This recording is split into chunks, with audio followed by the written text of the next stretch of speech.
to figure out how to connect everything so that I'm not All right, we are dying. live at seven Hello, o'clock on hello. the dot. We are live. Hello. There we go. Look at us. Did you not run the cool little intro? I did run the cool little intro. Yeah, I missed it. What happened?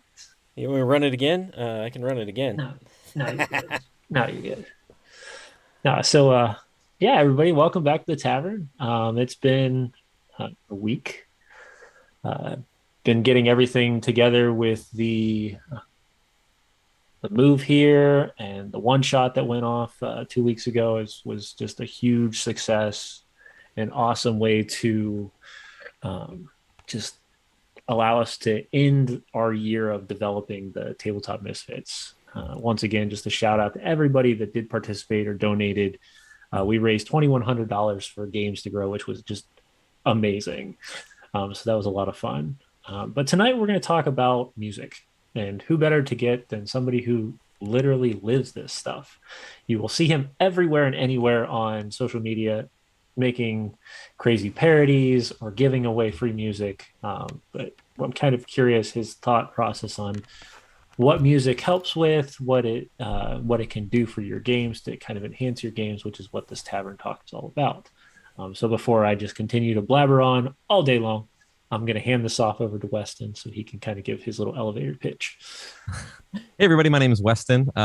Online, I'm known as Arcane Anthems. I write free RPG music for the community. I also do, I've done about 70 different D&D parodies of popular music. I run a Twitch stream where I teach popular creators how to play Dungeons and Dragons, and I do all sorts of stuff. So I this is my full-time gig. So you can see me on the interwebs every single day. I'm very easy to get in touch with.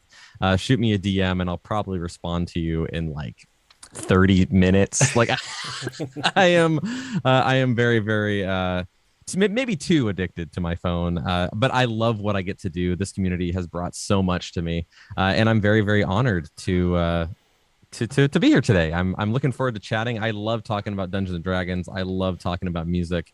I love talking about the impact that this game can have on people's lives, and I've seen that impact. It's completely changed my life. So I'm just stoked to chat. This is gonna be great. Well, see, that's the wondrous thing about the tavern is there is no script. It's as if three people are sitting down at a tavern. You're welcome to have your favorite beverage to sit down there with. But we're just going to sit here and talk about some Dungeons and Dragons. Chat if you're willing. If you're interested, you can always post things up there. Questions you want to ask Weston or ourselves about D&D, or in his case, music. I'm not extremely music inclined, so I'm not the best person to answer for that questions, but we have a professional tonight.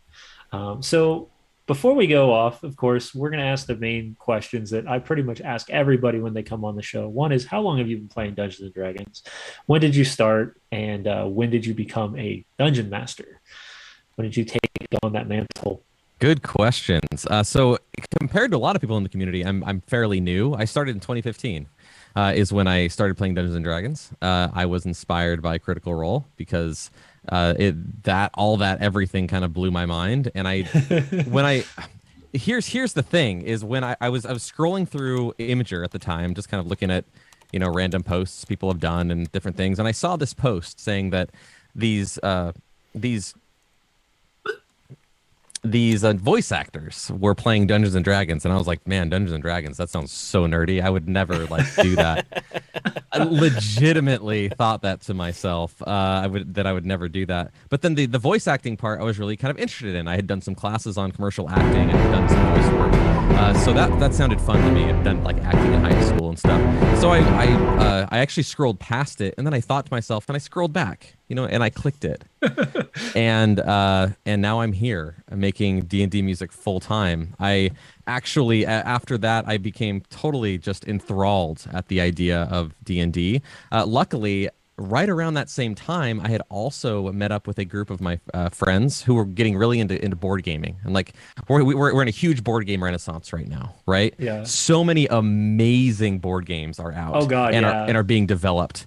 Just absolute, like, putting all the previous games to shame.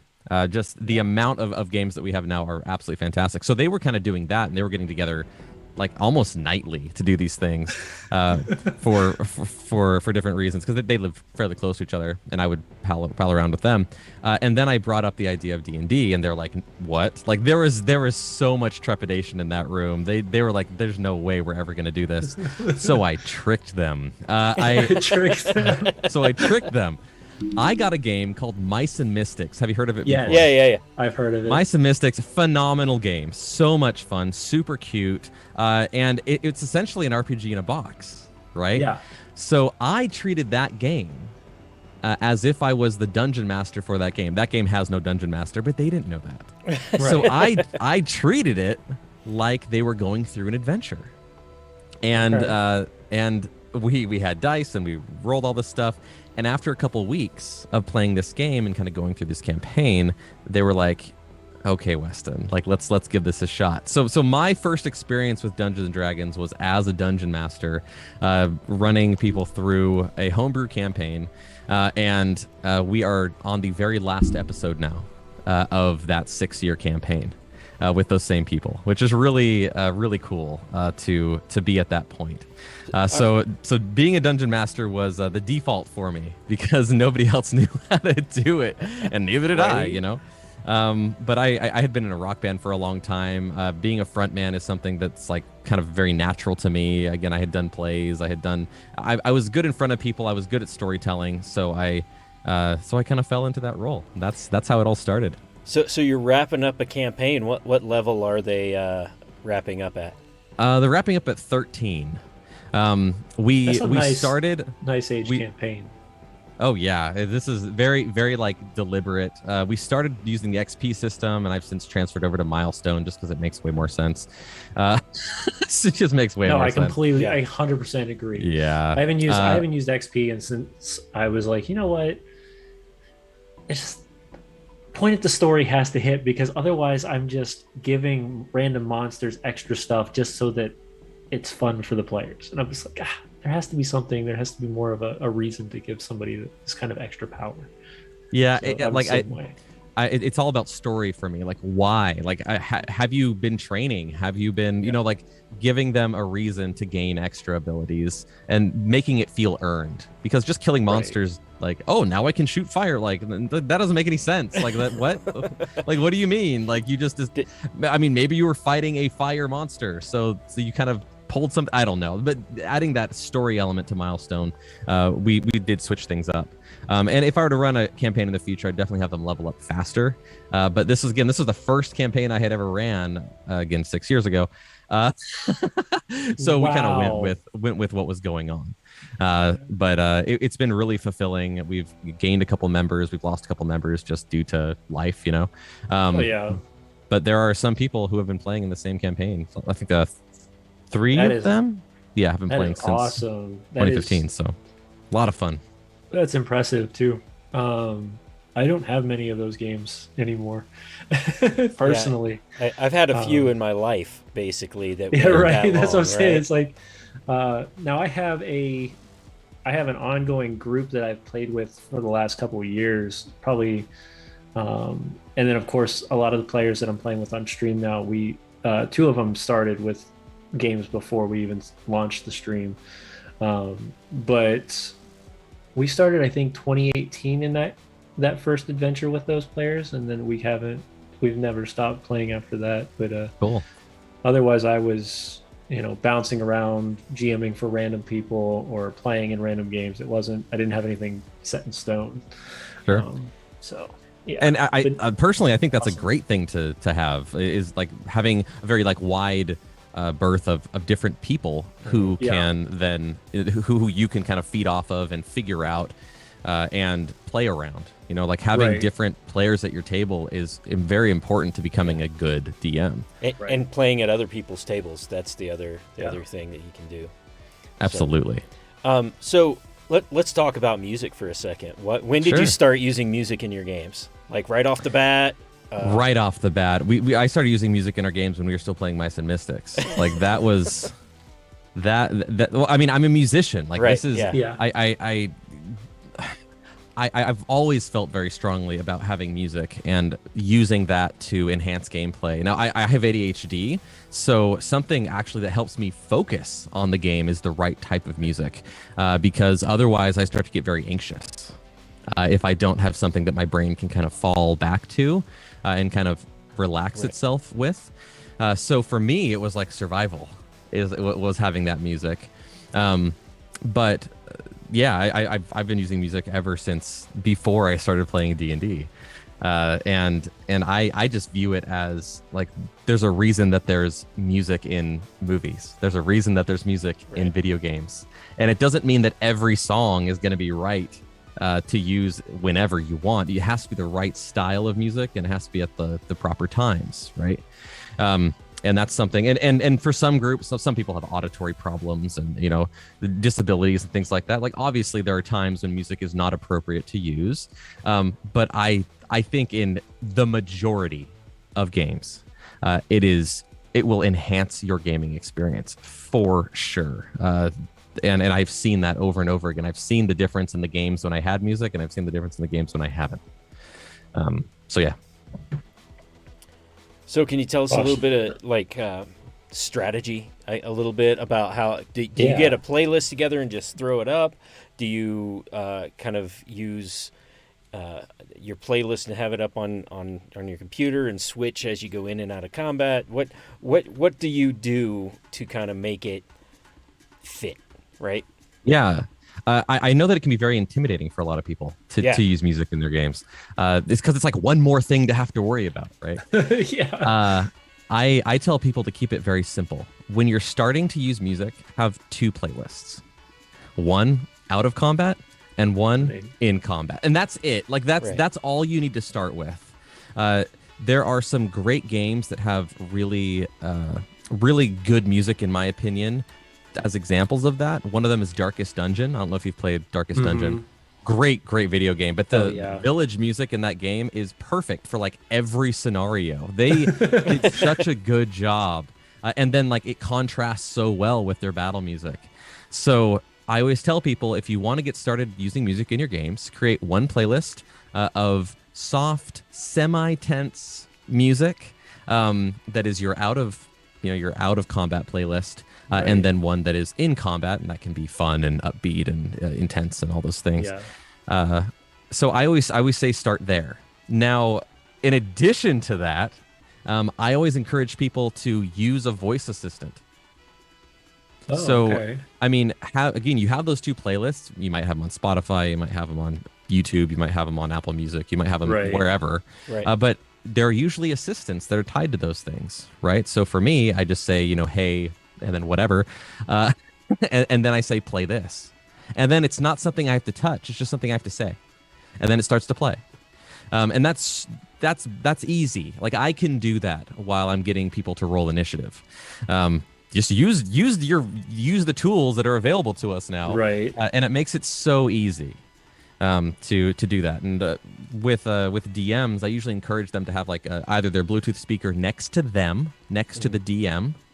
So that it's if it's too loud for you, then it's probably too loud for everybody at the table, or to have it away from the table, so like across the room if that's a possibility. Because then it's a little bit more ambient, a little bit more, it's not in anybody's ear per se. Yeah. So either with the DM or far away, use that voice assistant and start off with just two playlists.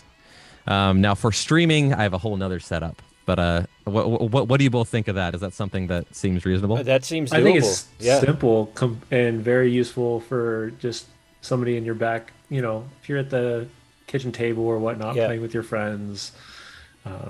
YouTube, and I mean, I've definitely been that DM before where you're like, I've not had any time to look for music whatsoever. Travel music. Let's find this, and it's a 6.5 hour video of travel music, and you're like, play. Turn it down to 20% volume, and then you pause it and you play the combat one, and that's all you have to do. Like it takes 3 seconds, and it adds so much to your game. Yeah, it just adds so much. It helps people to focus. It gets people in the moment. Speaking of that, Corey, we kind of need to have something like that for the background of the tavern. I think there's I'm playing Volume 2 right now, so our our guests should be able to hear like at a 10 or 15% volume 2 All right, good, of good. Okay. Arcane Yeah, I was like, Anthems. I can't hear anything. I didn't know we were playing music in the No, we background. are, So we I was are. like, oh, So look at us hopefully it's go. not too annoying because I did not. I just found volume 2 and hit play. I didn't try. Hold on, to, I gotta listen to this now. I gotta see if the volume's not too loud or not. I'm over here Brianna, talking about music. welcome. Welcome to the tavern. If you have any questions, of course, Brina, make good to sure that see you just ya. let us know. She is actually a wonderful, I'm just going to give her a shout out because she is fantastic. So she did all of our custom character artwork for our one shot fundraiser, and she did it for free from the bottom of my heart, Yes, thank you so much. Thank you so much. Yeah, Brina's awesome. Her and I have been friends for quite some time now. Look at that. Yeah. I started my journey over on Instagram, so this was yeah, that's where we initially met, which is really great. Yeah, fantastic artist, so good. But yeah, it's sounding good. It's sounding perfect. Awesome. So awesome. Yeah, no. So nice.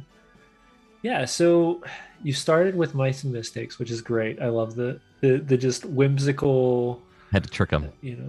Yeah, had to trick him. I had to trick which is him with a hilarious. You board pick game. something like that.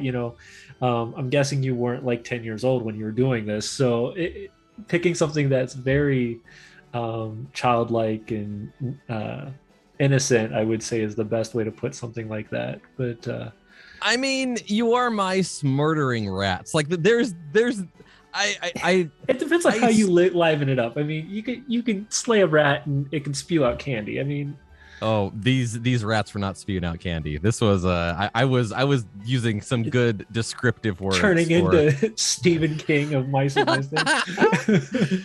It was great. It was all sorts of blood and guts and gore and rats getting traumatized and all sorts of things. So you gotta wonder how many times you went into the anatomy of rat and you're like, what is going to be removed today?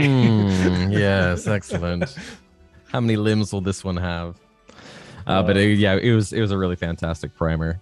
But getting music on streams is something I'm really passionate about. I recently partnered with a Discord bot creator called Songcraft. And Songcraft bot is what it's called. So I did a TikTok post about it and on Instagram as well, and it kind of blew up. And the bot maxed out in about 24 hours. Wow. So we're waiting now on Discord to verify the bot. We've been waiting for about a week and a half now so that we can get more than 250 people on there. Yeah. But it's a fantastic bot because it uses genres. So you can just use, exclamation point play and then like city or tavern or combat or sci-fi or whatever you want. And it pulls from several different D&D or TTRPG composers because there's quite a few of us, which has really been fun to get to know them. Yeah, it's funny you say that because a lot of people, like, for a while there, I was looking, I was like, I need composure, I need music for my stream and stuff like that, and all I was finding is copyrighted stuff. I was like, God, this is driving me crazy. And I started digging in, of course, to the social media of life, because it seems to be where everybody sits that's doing this out of the kindness of their heart. And we would rather give money to somebody who's doing it out of the kindness of our heart than doing it out of, obligation. So I started finding people like yourself and a couple others. Michael Gelfrey, I think, is one. Mike. So he has a wonderful listing. Now myself, like, I got lucky. So 2018 is when I launched my business side of this whole. I never thought this was a possibility, right? So I was like, I met up with a friend of mine. Oh, well, he wasn't a friend at the time. It was just an acquaintance. So we were speaking, and he was getting ready to launch a game service called StartPlaying.games. So I don't know if you've ever spoken to Devin or not. Haven't, no. So StartPlaying.games is a way for you to become a professional game master. So we started talking, and he was asking me how I played my games. I was like, they're very story driven, very player driven. This is kind of how we were talking, setting things up. And then he goes, would you be interested in betaing? And I was like, sure, why not? After we started talking, I said, well, I'm going to throw up a couple of extra posts up on Facebook, that kind of thing. So started playing that games I never launched with. And it was okay because we were talking still, and he had they've got major success. I think last month they hit something like $1 million was paid out to game masters this last year just for That's so games. good. So it's amazing what they're doing over there. But I said, you know what, I'm going to throw some posts out. So that was in 2018. I now run 3 games a week. 2 are paid games, which is absolutely fantastic. And really all that does is that pays for my addiction. That's all I tell people. They're like, I don't charge a lot. And I just pay for, the new computer, the new laptop, that type of stuff, the new microphones. And then I started downloading and buying stuff from Patreon people because you guys are working so hard doing your creative side of it. And I'm just like, well, if I can utilize this and throw a couple bucks to each person that I utilize from, it's a fantastic way of producing. So that's kind of where I dived into it, like I said. And then we launched the stream last year for this, and it's kind of just slowly taken off from there. So it's been an interesting ride in this world of D&D.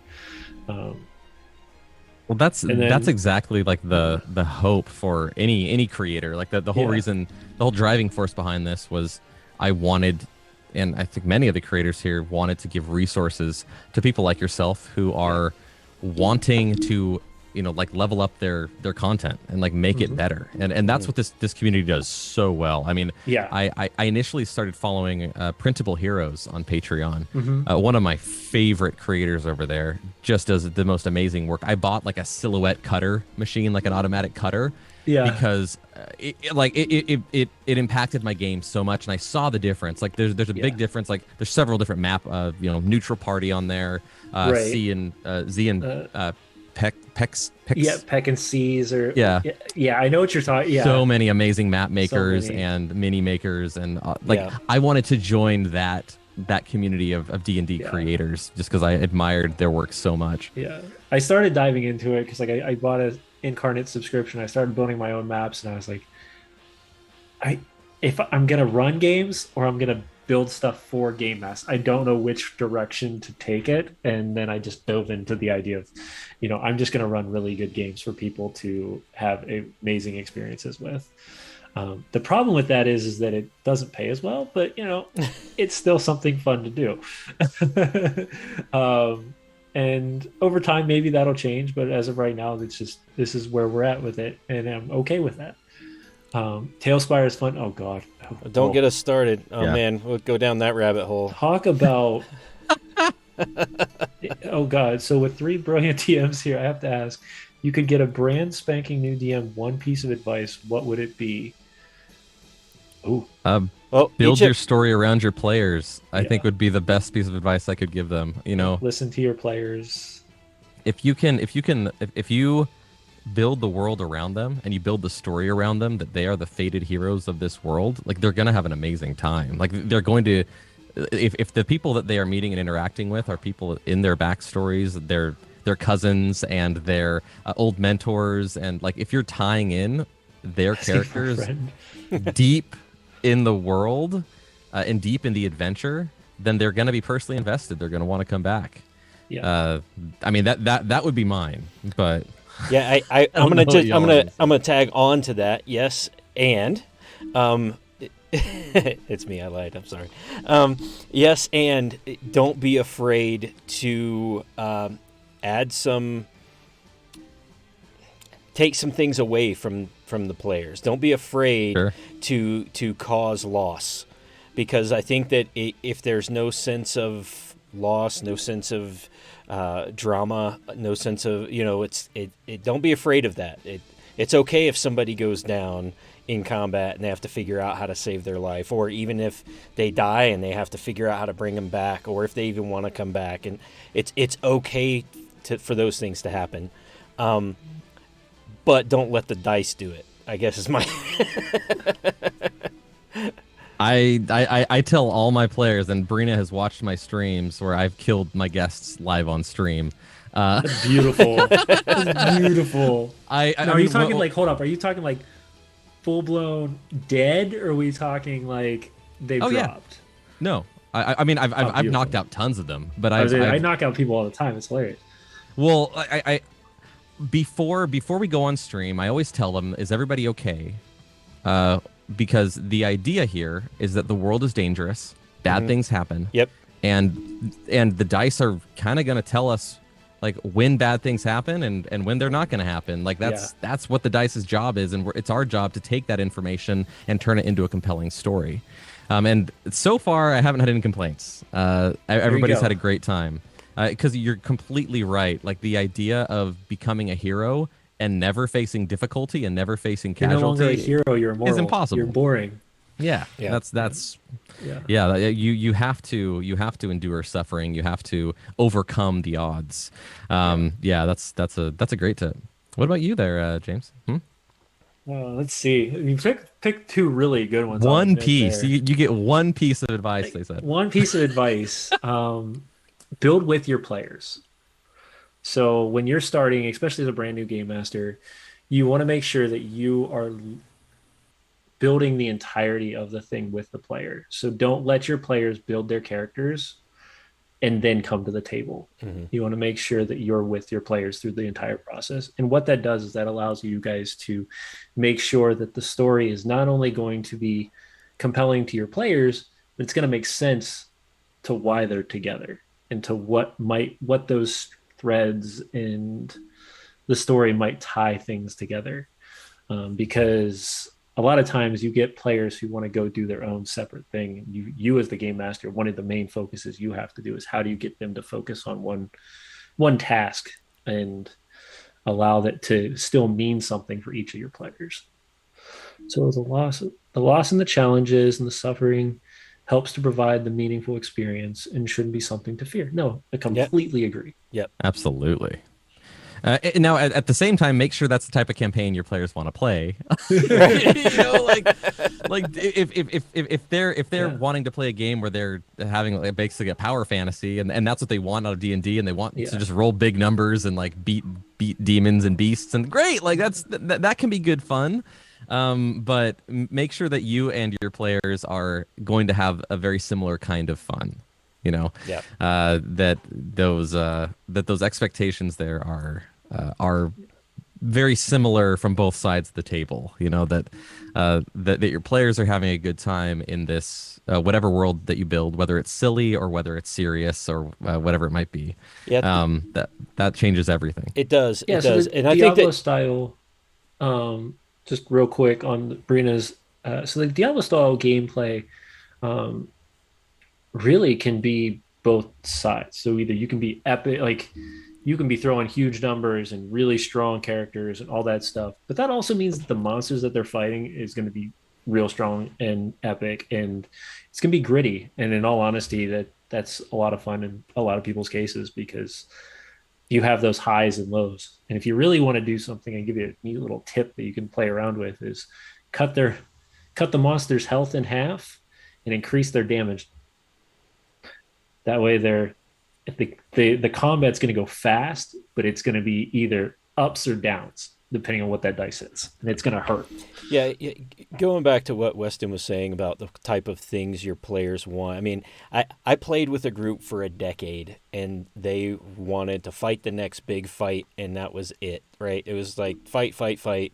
And Yeah, I was sitting down with one of the players after literally playing this for like the first decade of playing D&D, and then we were talking about like story, and I was like, I just feel like I never get the story told. I never feel like as a DM that you guys are having any fun and actually seeing all these things that are in my head. And I use the combat to try and get to the next story piece, and my friend says, "Oh, I try and just suffer through the story until I can get to the next combat." Oh And no! we were like, and I was like, so if I look at it that way, and I won't say his name, but if I look at it that way, then I've been losing a board game for 10 years and continuing to play it.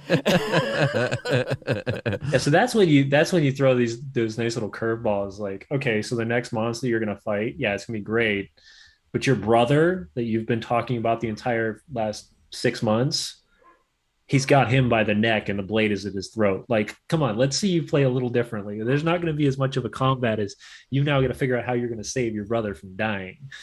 Um, Well, and it every could be as gritty as that, or it can be literally, somebody stole the sacred marshmallow from the castle. I mean, it can go both directions. The sacred Sacred marshmallow marshmallow. from the castle. Yes. Hey, I'm That telling is you, absolutely my next one shot. there you go. My my players, prepare yourselves. The sacred marshmallow has been stolen. Yeah, the Must sacred be marshmallow has been retrieved. stolen. Yes, and everybody has to play an animal. Excellent. Excellent. Love it. Love it. Love it. Yeah, Um, I think it's so much fun to I mean, when you find the group that like you jive with, like as a DM, it's so important that you're having a good time. If you are not having a good time as a DM, you need to stop and you hello. need to have a different group. Hello, Wild Yam. Thanks for coming over here. For taking root in our chat, as you were. Uh I mean, I've had to tell other dungeon masters before, like I could tell that they weren't having a good time. Like I've had to Yeah. tell them like, hey, it it appears like this is happening here. Is that correct? And I've had to encourage them. Yes, me and my veggie puns. That's what I do. I've had to encourage them that like that probably means that this isn't the right group for you, and Yeah. you need to find your people. Yeah. Bad D&D is worse than no D&D.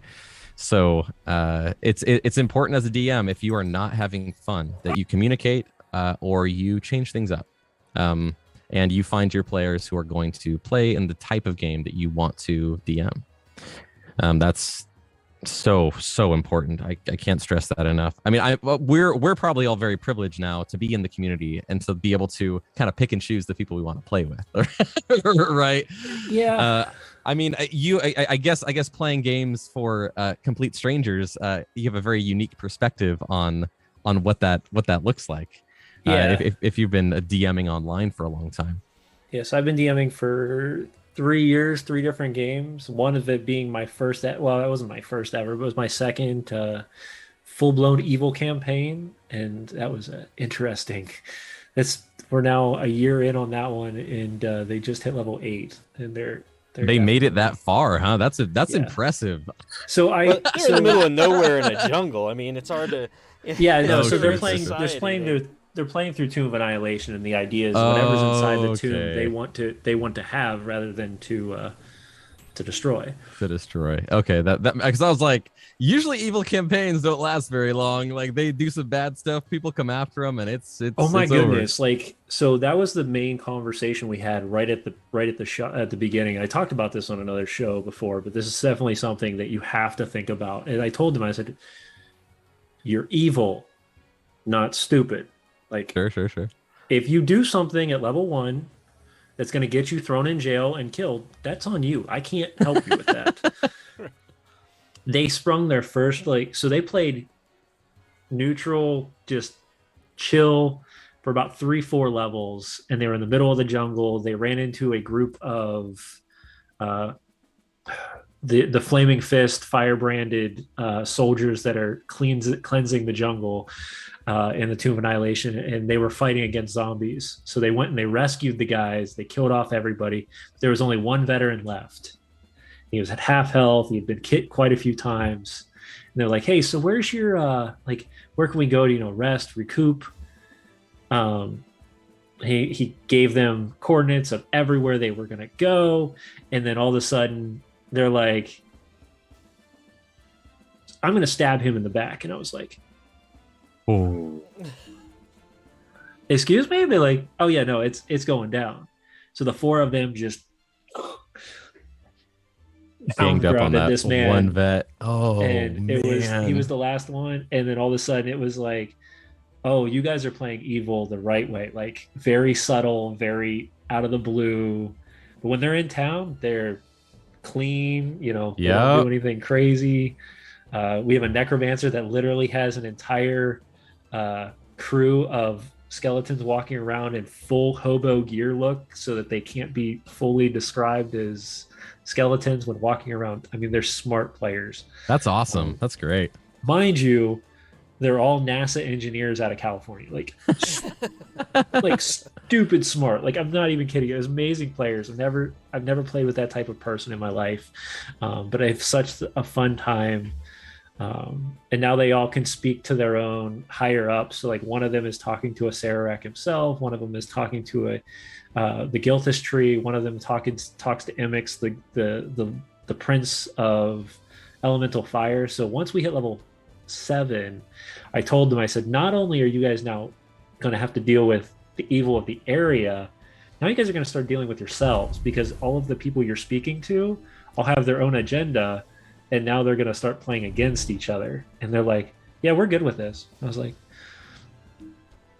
okay. I was like, let's see if I can break up friendships, because that's about what's going to happen with this game. Which one of you is the smartest? Like, that's really what this is coming down Yeah. to. Well, that's great. I'm actually a huge fan of playing quote unquote evil characters in normal games. I feel like there's a bit of an art form to it, where you like your party members, and you're not gonna harm the people that you like, but to other people you're going to act very viciously. You're going to get what you want and what's going to be good for you and your party. And I love playing the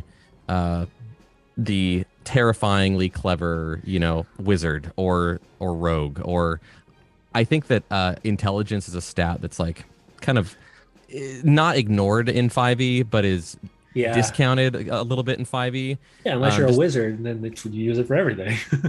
or like an artificer or something. But using intelligence in encounters and playing creatures that are very, very smart, and that's like their downfall, is this: they think that they're smarter than everybody else.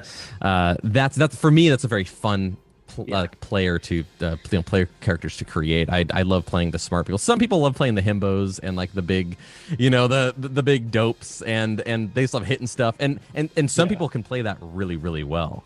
And I think to play that character in a very unique way, you have to you as a player have to be very smart, because you have to do things that a quote unquote dumb person would do, but in a way that is either funny or lighthearted or clever. Like, you have to be clever doing dumb things, which is it can be difficult at times, which can be difficult. So anyway, I love playing smart characters. I think it's fun.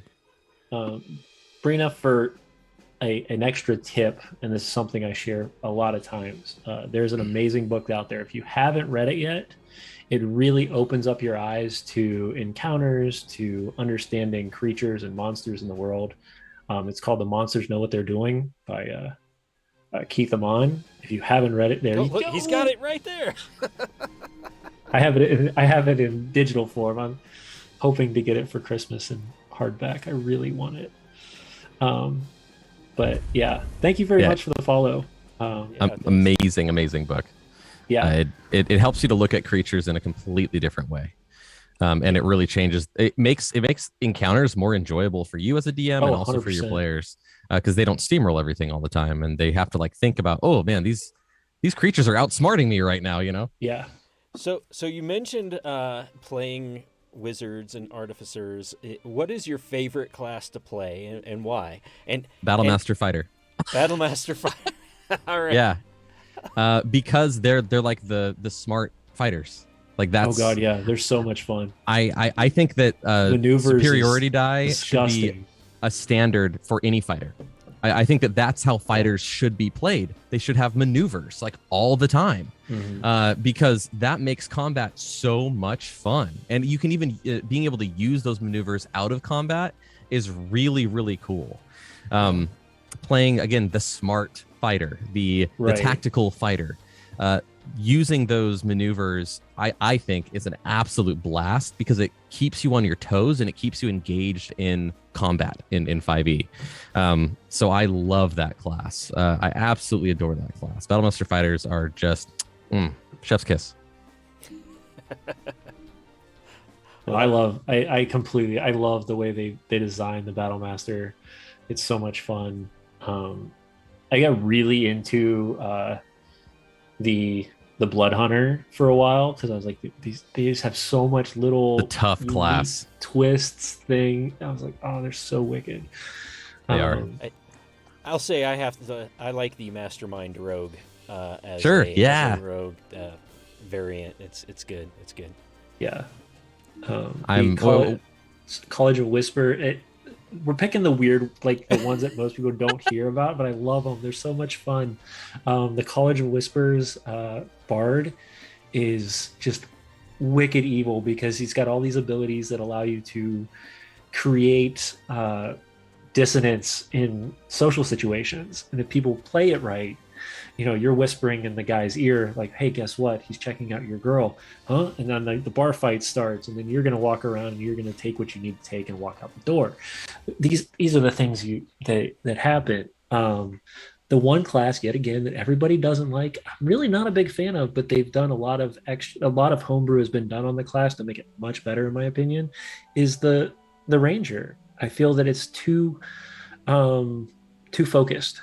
It puts you in a corner very many times based on the skills rather than what a ranger should be, which is kind of this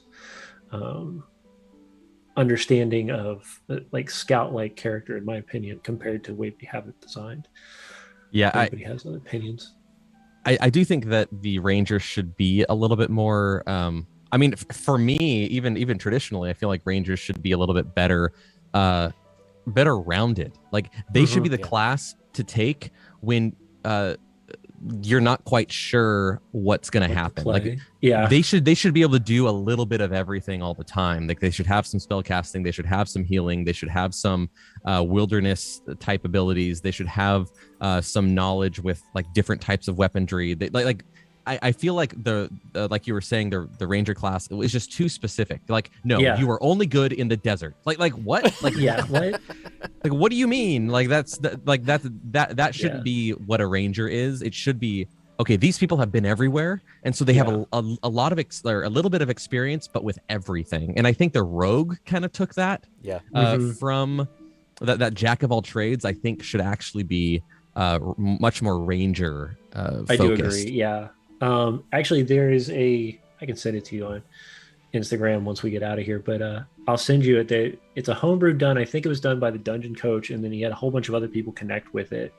And what it does is, instead, when you pick your special terrain, you get special features of that terrain rather than, be pigeoned into that terrain only and that monster only. Not to mention, Hunter's Mark is actually a feat for the ranger instead of a spell. And I was like, they did so much extra enjoyment to make it more rounded and more versatile than the way they built the ranger, which I thought was just. Now, if you are, like I said before, if you're playing very close with your GM and you're talking to him, make sure if you're going to play a ranger that you're talking with your game master to know what type of ranger is going to fit in the world they're bringing you into. You don't want to have the ranger that is good at the desert. You're never going to see a desert the entire time you're playing the game. With a favorite enemy of the Yeti, right? Yeah, you're like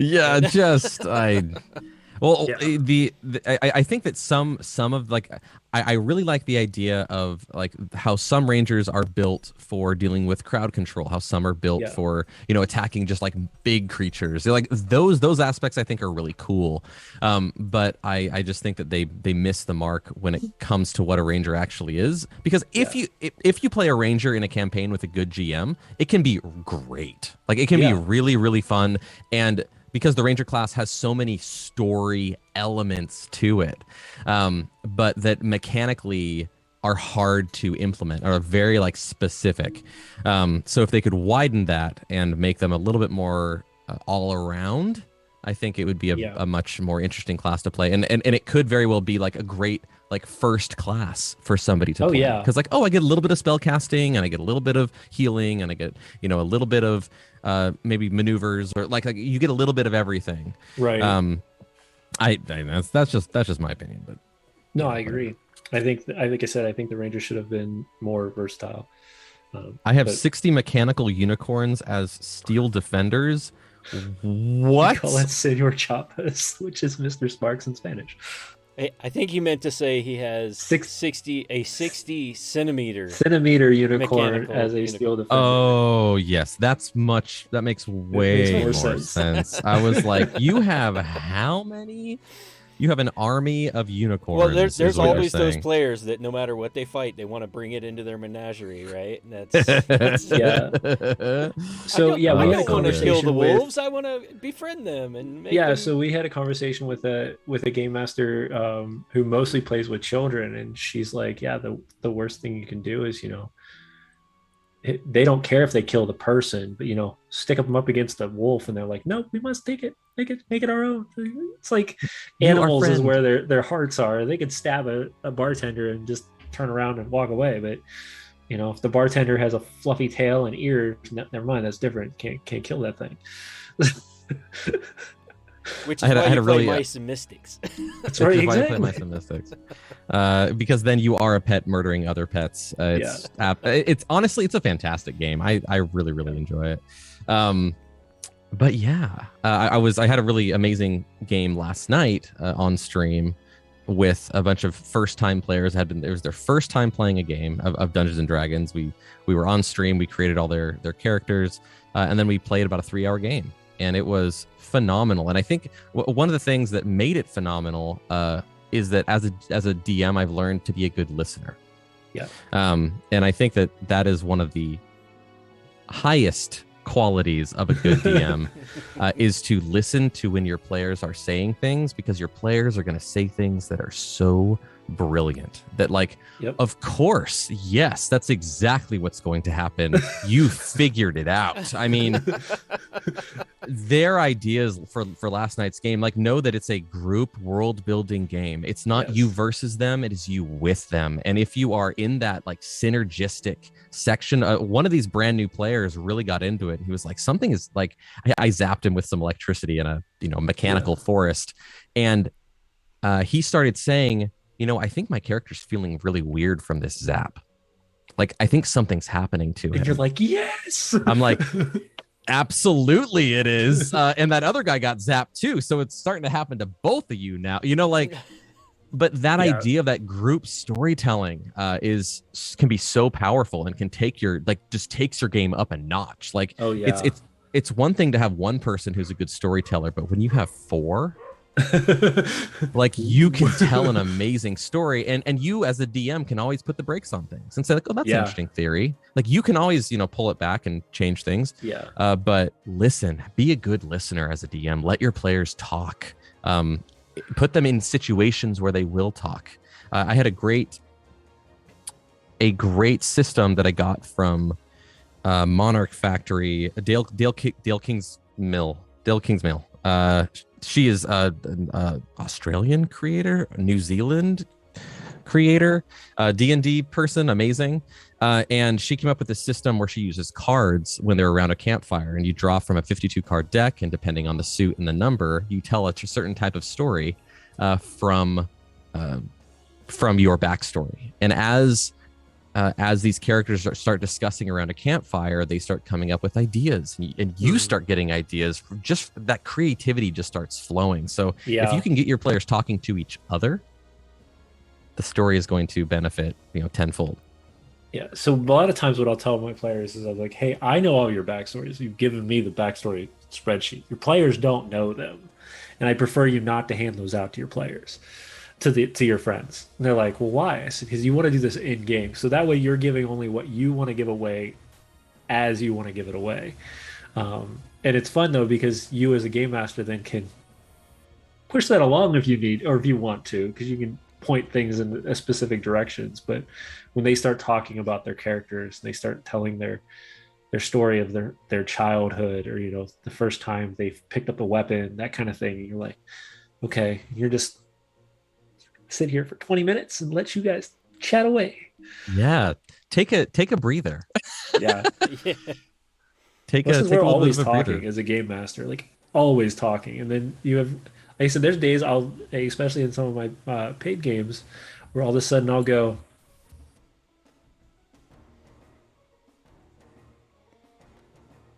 and it's me just quiet.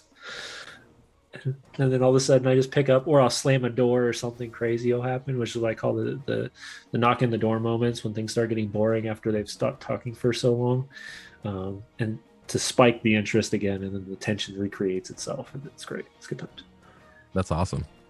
Having those little tips or those little like toolkit, things to pull from your DM Yeah. toolkit when something strange happens or nothing's happening. Or one of my favorite things was, oh, who was it? It was Matt Colville. He always talked about this idea of orcs attack. When Yeah.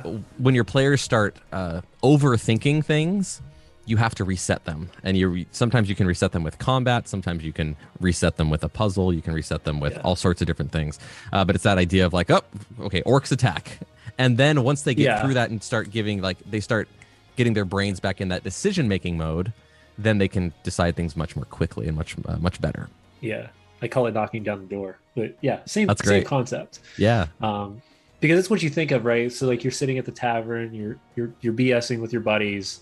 All of a sudden, the door blasts open, and four bandits are standing there, and they're getting ready to rob the place. Like it's like, oh, okay. It's that moment where you have to jump from conversing to that twitch moment of understanding and being ready to fight at the exact, which is a lot of fun. So you guys are bringing up something that it's hard to put into a D&D campaign, and that is the calm moments where you return to normal. Like in any hero's journey, right? You start out, hey, here's your normal. Something happens. You have a challenge. You overcome that challenge. Your character changes a little bit. And in most movies, television shows, there's a return to normal. And then you start all over again, and a challenge happens, and you change. You don't have that? But in most D&D campaigns, there is no return to normal. There is something happens, something happens, something happens, something happens, something happens, and not that time to say, okay, this is the new normal. You spend a month in town just being yourself again. Yeah, so you can definitely, speaking of games, I don't want to leave because this is brilliant. It's time for mine. Time to go to the Shadow Sorceress. Have See you a later, Brina. wonderful time. Love to hear stories about that. Thanks for hanging out. Shadow Sorcerers are wicked. But yeah, no, so let your players do those things. A lot of any of the big podcasts, any of the big Twitch games, um, any of the modules, actually, if you really base them down, they give you those moments of pausing, those moments of normalcy. One I can right off the top of my head, like immediately I know is Horde of the Dragon Queen. So there's moments where you go back to there's the a town module. Oh, I love that module. Oh my god, I love that module. Some of my players are probably in here and they're playing tomorrow night. We're getting ready to head to El Terrell, and I can't wait to see the players' reactions to what's happening. Yeah, so you go to Greenest, you start off in a bang. Like the biggest opener I've ever seen in a module game, and I was Wild. like reading it firsthand before I let the players do it, and I was like, oh, this is intense. Like you're just in depth. So the raid on Greenest starts with a blue dragon literally ripping through a tavern, and you're like, the first thing you feel is just and I hope utter you slept, chaos. because you're not going to be doing it for the next like 4 sessions. Yeah. So, and then you go deal with a raid, and then you come back and you find out what has happened. And those are those moments where you come back to a town where things are being rebuilt. You can kind of give the players those moments, like, hey, take 2 or 3 days. And if you aren't sure where the players want to go next, give them those couple days to, go shopping, meet the baker, meet the tavern keeper, play a goofy game of soccer with the kids, whatever your characters want to do. And then, of course, spring the next hook onto them to, hey, you got to move on. Like, we still got stuff that's got to get done, but we need you to come on. And organized play tried to implement that with downtime rules and those types of things, but it still it didn't feel like Xanathar's, in my opinion, is great for like inspirational ideas, but to actually use a lot of the mechanics, in my opinion, are just kind of not my cup of tea personally. I think one of the things we're touching on is that your players have to be the type of players who will enjoy that style of role play. Yeah. And honestly, they have to kind of be good at it, and you have to teach them how to be good at it, Right. in order to make like hey, we're doing a things Yeah. interesting. Right. Having those like quieter moments, having, just making conversations interesting, making Yeah. townsfolk interesting, Yeah. making walking through a street interesting, making menial tasks interesting, or training interesting. One of the things that I love to do in exploration is when they're just wandering around, is I like them, if they're making camp for the night, guess what? You're foraging for food. Like we're Yeah. using survival checks. We're cooking food. Yeah. Who's cooking tonight? All right, everybody roll, constitution saving Yeah. throws. And depending on how well the rolls, ended up, Yeah. this is either going to be really easy to pass or not so easy to pass. Like we're gonna see. And he So means it pass makes like the food, right? Like well, after yeah, you- yes, exactly right. And I like to make travel and like being on the road exhausting, Yeah. like being out and about difficult. Like Yeah. you finally find that tavern or that inn, and you're like, oh, thank goodness! Like we can finally like actually get a full night's rest, Yeah. and these levels of exhaustion can go away. And Yeah. so I like making what seems mundane interesting, and you can roll for it, and you can Yeah. like you want to make sure that you're doing a good job with those things. And I love adding tension to what can be, or not necessarily tension, but fun.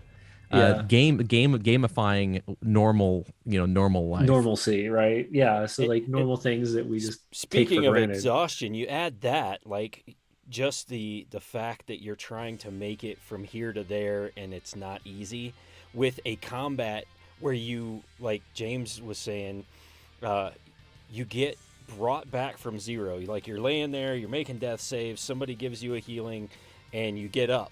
Well, Oh, you're gonna start talking yeah, my your death save death save. secrets. So like, if you go down and somebody brings you back up, that can happen once. On the second time, James has given you Yeah. exhaustion So levels, Yeah. that's how and I then you don't work. get rid of So them because you can't rest. So yeah, yeah.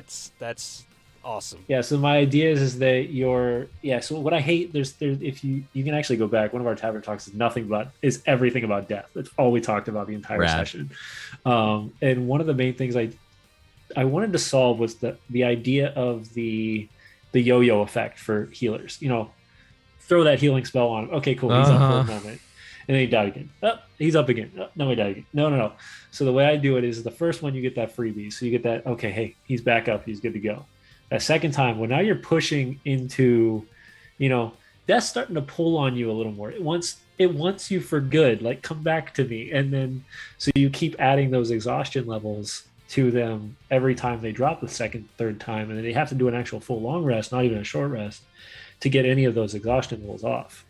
Um, and I've actually thought about making it almost worse because of the fact that you have to do a long rest in a comfortable location, Yep. which would make it even Interesting. harder because of that.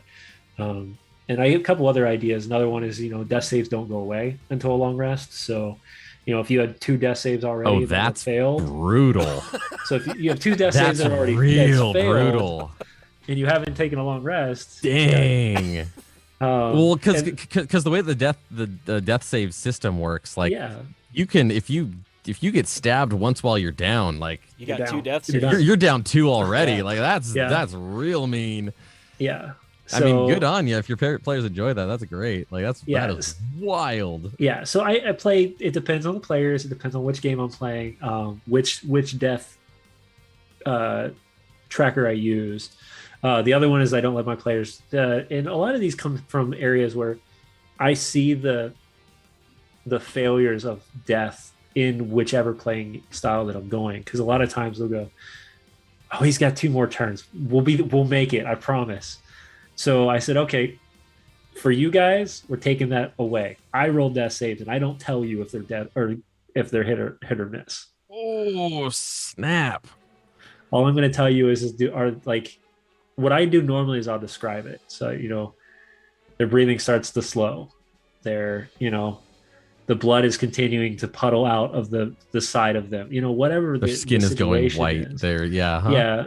And then it's your decision to decide: is it did they fail or did they succeed? And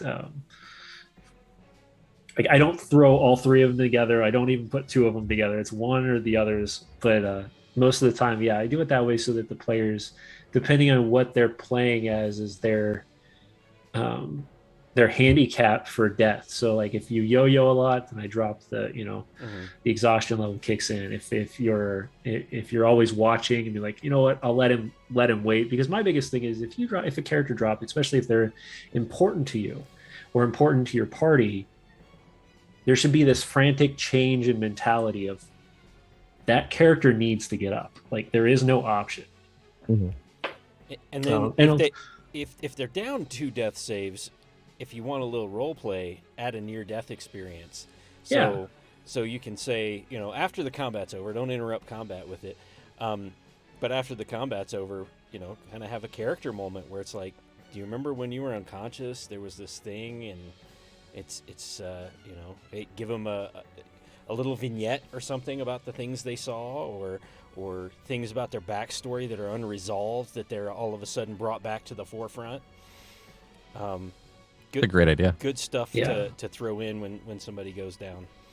I adore that type of like playing around death, and like we can wrap up. But the most fun I've had with death is those experiences after a character has died and the party is attempting to get them back. I like to give them a lot of good reasons to not want to come back. Depending on like who they see on the other side, what they're feeling on the other side, like giving the player character some really good incentives to not go back. Yeah. To just let it go. Like your adventuring is done. Like your family is waiting for you here, or like you are on a shore that is never ending, and the waves are beautiful. Like this is the peace your person has always longed for. You're tasting an ale in Valhalla. Yeah, this whatever it is, you're hunting astral. Whatever brings that character joy. Right. Adding that tension and that. Almost that closure, allowing that player to, if they want to close out that character at that moment, be like, actually, I'm good with this. I think they will stay there. Like, good for them. Like they've lived a hard life. Let them rest. I mean, adventuring isn't the nicest life. If you think about it, you're always risking your life every single day, and most of the time it's for money. Like, really, like. Adventurers are not healthy people. Like we know this. They're not well-adjusted people. That's not why you adventure. But these are definitely, like I said, these are the things you definitely want to think about in your gameplay. Is what is the reactions? And a lot of times what I'll do is I'll let the players decide, like, it's going to take something. It's not just going to be you dropping 500 gold. No, you're going to have to somehow coerce whatever god this creature or this person believes in, or whatever understanding this person had in life. How do you connect this properly to make sure that the divine aren't going to be extremely angry when you take them as well? So you've got all these things, and does anybody have any other questions? Because we're about to wrap up here shortly. We got about maybe 10 minutes. If you have any questions, if you're in the chat, throw those out. It has to do with D&D, agitated players, horrible DMs, music, whatever you want to talk about. Really, it's fine. But we had a lot of good talks tonight about absolutely how to play, how to enhance your game, which is really the entirety of what we created this entire show for, was how do you enhance your game each and every week, giving tips and tricks. Now Corey and I just have to take the time and actually get these on PDF so people can have these to go with on top of it for their day-to-day stuff. Well, that's a part of like the DM, the GM experience, is starting simple and doing the things that come naturally to you first. And then slowly adding to that toolkit. and becoming better and better and better and better, hopefully. And hopefully, I've definitely seen DMs who've gotten burnt out because they didn't learn things quick enough, as far as like that toolkit. Like they didn't gain the tools to refresh themselves, to find inspiration elsewhere. So having those skills and like connecting with the right people, right, setting those boundaries, whatever it might be, right, like it's important to continue to increase your skills and try new things. Like if you've never done a carnival, do a carnival and play some carnival games. Like do some skill checks. Like it's very important that you are expanding the way that you do things, because if you start to stagnate, then you start to become burnt out. And yeah, so keep learning from other people and keep trying things. It'll make things fresh and new for your players, and not everything's going to work out, but that's okay. Like hopefully you're playing with a group of people who appreciates when you do something a little bit different. I have some really amazing friends who have taken me through like Scooby-Doo style campaigns and like really learn a different system, do something else that is going to change the way that you have been doing things and pull things from those systems. Your game is your own, and the one thing that I love, the one piece of advice I'd love to encourage people with is like, nobody is going to run a game like you, because we all have such different personalities and upbringings and experiences and inspirations, is that whatever you think is cliche for you is not cliche for everyone. And having confidence in that is going to mean that you're going to have confidence in your games, and a confident DM is a DM you want running your game. Yep. So anyway, the whole idea of getting better and better and better is so important to me. Yeah. Yeah. Learn with any way you can. And hopefully those who are kind of listening to our talks can take some of these shortcuts. I still think that because that's what it is just these are shortcuts. The real best way to be a better GM is to play. We've grinded it. We've taken is to play in people's games, is to run games and try to be aware of what your players are experiencing while you're running those games, and maybe even follow up with your players afterwards and say, hey, so what was good, what was bad, what did you like, what didn't you like? Yeah, what sucked for you. And sometimes you can't change those things because it has nothing to do with you. Sometimes it's what sucked for you was the dogs barking the whole time, or the allergies that you had because you were at my house with my dogs.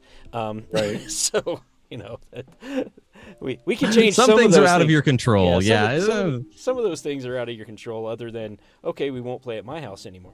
Sure. But yeah, that's kind of how you get better. But hopefully you're getting something from these shortcuts. And speaking of different systems, because you brought it up a minute ago, Paranoia next Tuesday on Misfit Tuesday nights. I'll be running a Paranoia game, so chime in and see a different system, a competitive role play game. It is not a cooperative role play game, and it'll be fun. We'll have a good time. And Corey, you can actually, if do you have openings for that or no? I have an opening. I have a video. I'll try and load up the video. I'll link the video into the chat so that people can watch it. But the problem is that that's for the escape room version, which we're not playing. Because we don't have the physical aspects of it. Yeah. But yeah, thank you again, Weston, for coming to hang out with us. Of course. Chat. Definitely, we'll get you kind of in our little window of people that we've spoken to on this, because like I said, Corey's running new RPGs every week for the next couple. That's months, awesome. I love that. Like. Yeah, well, until the Plots in Darkenhaven box set comes out from GUI Cube, I'm going to be running random stuff until it comes out. So GUI Cube makes some cool stuff. Yeah. Oh yeah. So we've all Corey and I both write for them. So. Oh, neat. Yeah, that's so awesome. that's why we connect a lot. That's the entire our Sunday stream is completely connected in GUI Cube. So that's what cool. we do. So, but yeah, Um, Anybody else have any final questions before we sign out here? Before we call last call? Looks like last call. It looks like last call. So everybody, raise your glass. Enjoy your next wonderful time here at the tavern, and we'll see you next week. Corey, what do we got next week?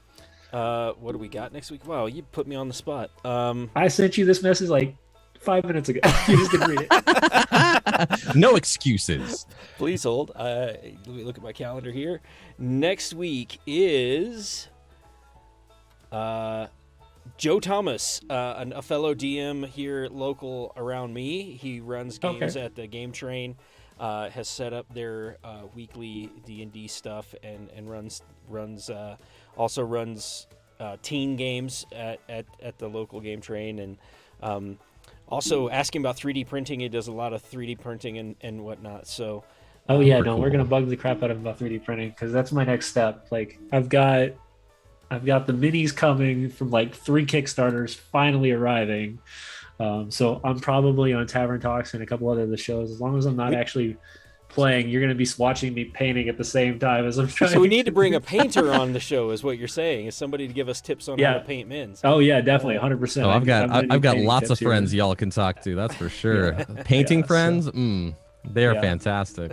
But definitely, we will. Because one of the things I wanted to do in the long run is, once I got all these minis, is to start painting and going over those monsters and how you can make the monsters better. We might start adding that to our Tavern Talks every once in a while. But yeah, I've got like 7, anywhere between like 300 and 600 minis coming the next 2 months. Yeah. So one of our players from our Sunday game, when he was over in the desert, he was like, "Hey, Christmas, I just purchased you Core 5 for Reaper." And I was like, "What is that?" He's like, "I don't know. It's like 250 miniatures." And it was like, "Oh," and I forgot about him. And then Blacklist Games dropped the game setting that was like 300 miniatures for like $80. And I was like, I can't pass this up. So I took it.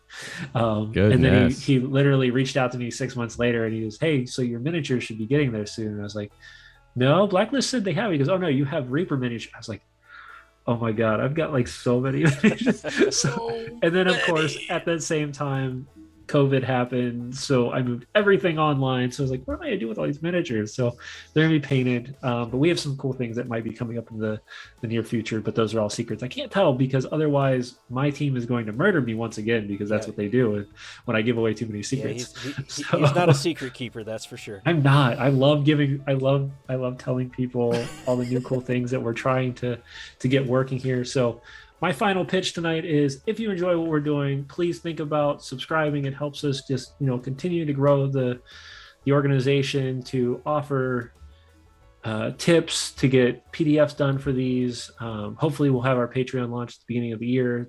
You'll actually be able to get all this in paper copy, along with other cool things. But yeah, if you would please, if you've got Prime, you can do it for free.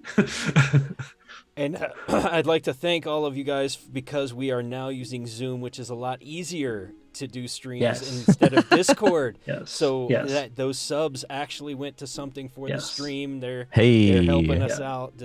So they've been to, so just a heads up, guys, it's went to Zoom. It's went to, surprisingly, a music soundboard that I'm trying to learn. It's so difficult, but I'm trying my hardest. Sirenscape is brutal for me to get all together with, but it is something that I've decided to dive into, just to add that extra immersion level to our games. So yeah, everything you guys give us is going back to the stream 100%. I'm not putting anything in my pocket. It's all going to new lightings, new videos, getting Corey awesome things for every Tuesday. Not to mention, it's going to help us with fundraising and stuff like that. So once again, thank you all for coming. Yeah, thank you. We'll see you guys on Sunday for the beginning of our 3-week mini series. It's all going to be wrapped around Christmas in the world of Xyothe. So come check out our new DM. Winter's Dance, yes. Yeah. Winter's Dance, the celebration in Xyothe. And it's going to be run by one of our players. And I get to play this time, so I'm really excited. I don't ever get to play. So, yep. And then Tuesday, we're playing Paranoia. And then, of course, come back next week, and we're going to talk about team gameplay with Joe and a whole bunch of other stuff. So bring your questions, and we will see you next week. See you next week. See you, everybody.